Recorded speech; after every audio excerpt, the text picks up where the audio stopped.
Bom, então vamos lá, gente. Começando aí, né? Mais uma aula nossa aí sobre os metais tóxicos, riscos à saúde e ao meio ambiente, tá?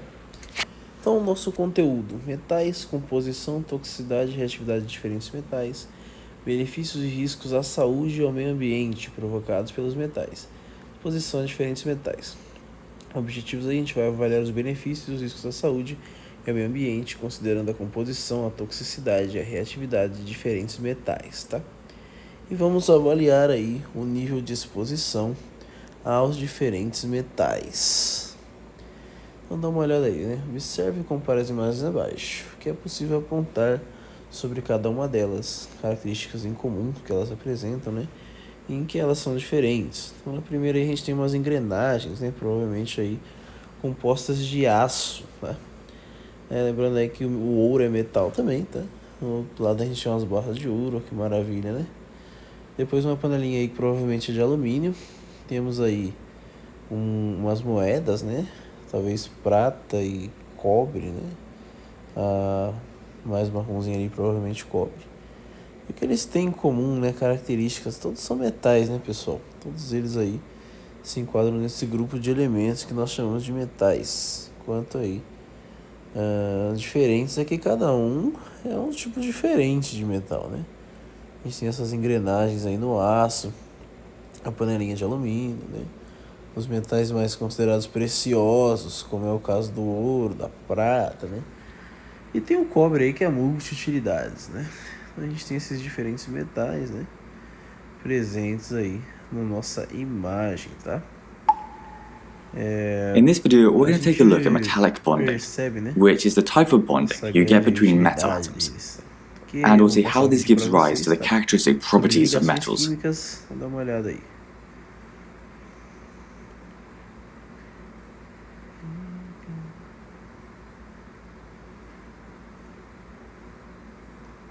Then lastly, we'll consider how alloys differ from pure metals.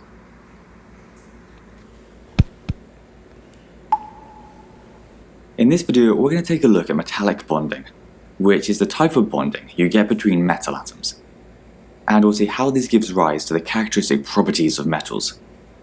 Then lastly, we'll consider how alloys differ from pure metals. To recap, we've already seen that metals bond to non-metals through ionic bonding, and that non-metals bond to other non-metals through covalent bonding. Now we turn to how metals bond to other metals, which we call metallic bonding. If we think of a solid metal, it basically consists of a giant structure of atoms that are arranged in a regular pattern. In this picture, we've shown each atom surrounded by the electrons in its outermost shell.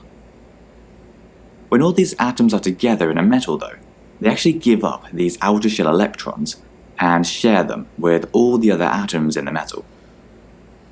This means that the atoms will all become positive ions because they've lost negative electrons.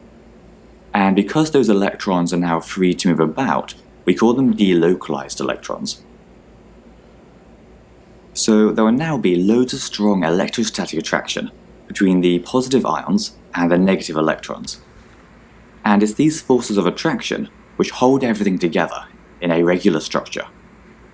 So we call this metallic bonding. This gives the overall metal strength, and means that most metallic structures have high melting and boiling points, so are solid at room temperature.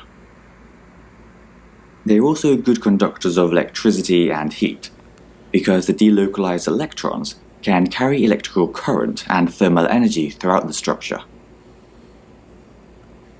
Another important property is that metals are malleable, which means that they can easily be bent or hammered into shapes, for example into thin sheets. This can be a bit confusing because we think of metals as being strong, and in many ways they are. But the fact that metals have such a regular structure means that the different layers can slide over one another. So they're not quite as fixed as you might have thought.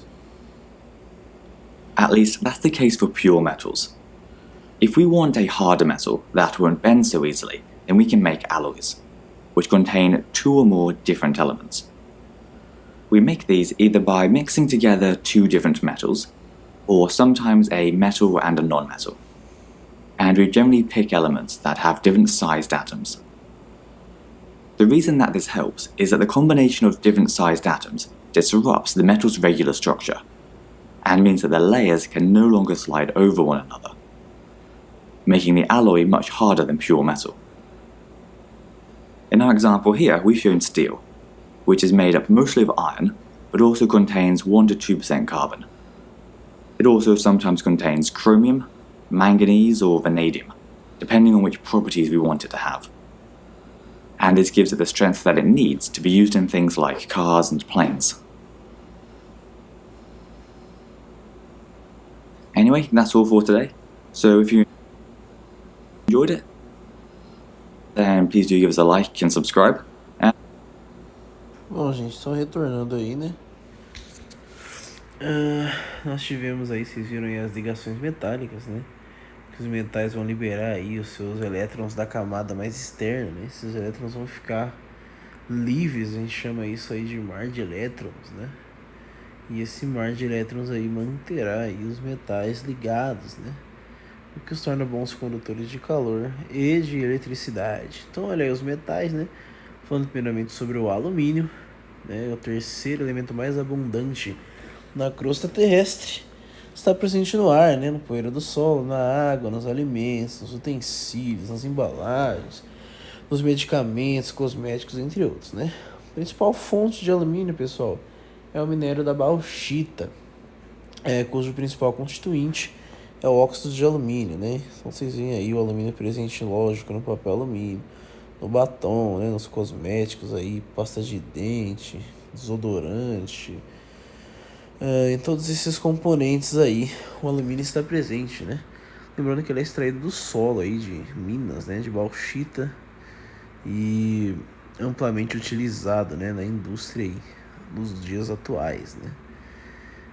Então olha só, pessoal, o alumínio, né, ele apresenta um caráter anfótero, ele é meio do contra, tá?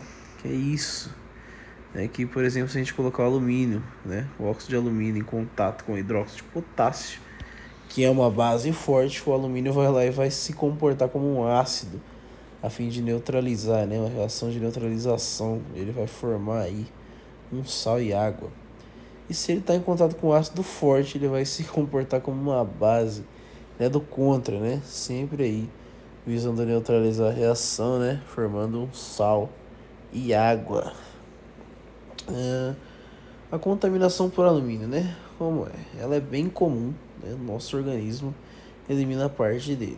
Só que em excesso pode levar ao acúmulo, né, no organismo. E esse acúmulo aí pode facilitar o transporte de nutrientes e comprometer o funcionamento de órgãos vitais, gente. Ele altera processos bioquímicos e celulares e pode causar o aparecimento de diversas doenças graves, né? Ele pode ali substituir certos elementos que fazem parte do transporte das nossas células, né?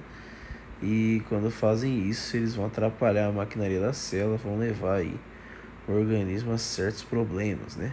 Então, olha aí, na prática, nas indústrias de fabricação de alumínio, mais de 70% dos recursos empregados é energia elétrica, um recurso que, apesar de escasso, ainda é muito barato no Brasil.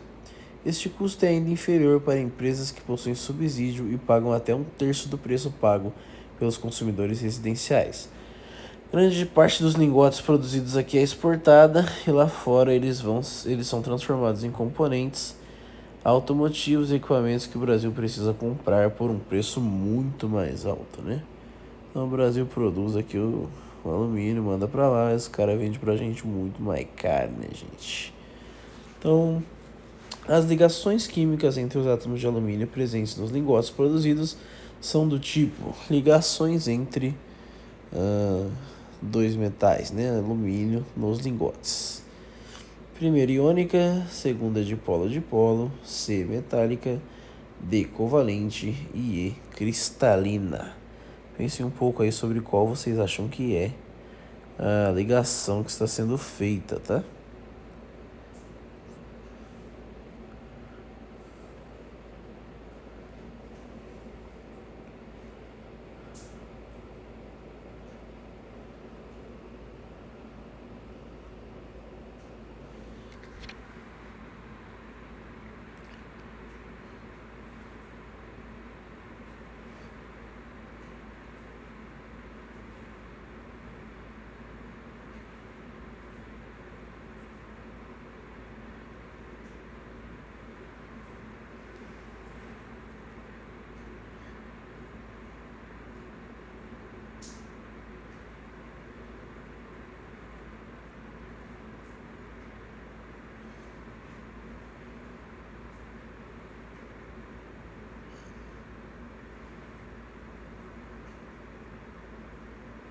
Bom, gente, só tem como ser uma, né, pessoal? Está ligando entre dois metais, o tipo de ligação que nós temos é a ligação do tipo metálica, né, gente? Só pode ser.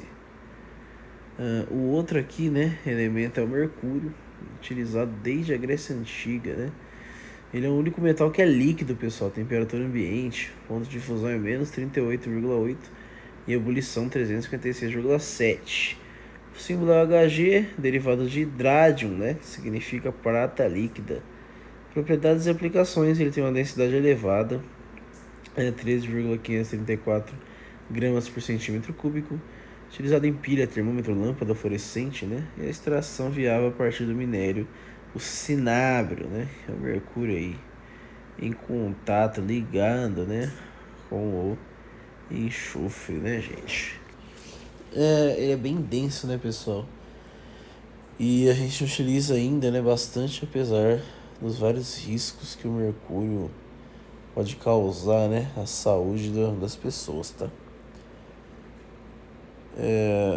E é interessante, né, o mercúrio é um dos metais mais interessantes, assim, porque ele ocorre no estado líquido, né, na natureza. Então, é bem legal aí da gente ver que existe um metal que ocorre no estado líquido, né? Um termômetro, sabe aquele termômetro sem selo digital? É o mercúrio mesmo ali que vai subir, né? Os milímetros de mercúrio Hg.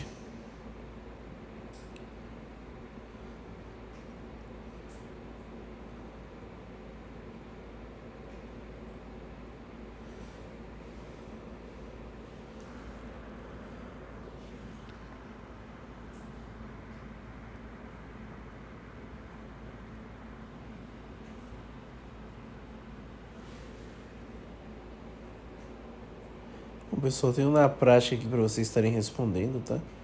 Por que o mercúrio é um metal perigoso para a saúde e para o meio ambiente? E como pode acontecer a contaminação por esse metal? Então, deixa um tempinho aqui para vocês responderem essa, tá? E eu já retorno.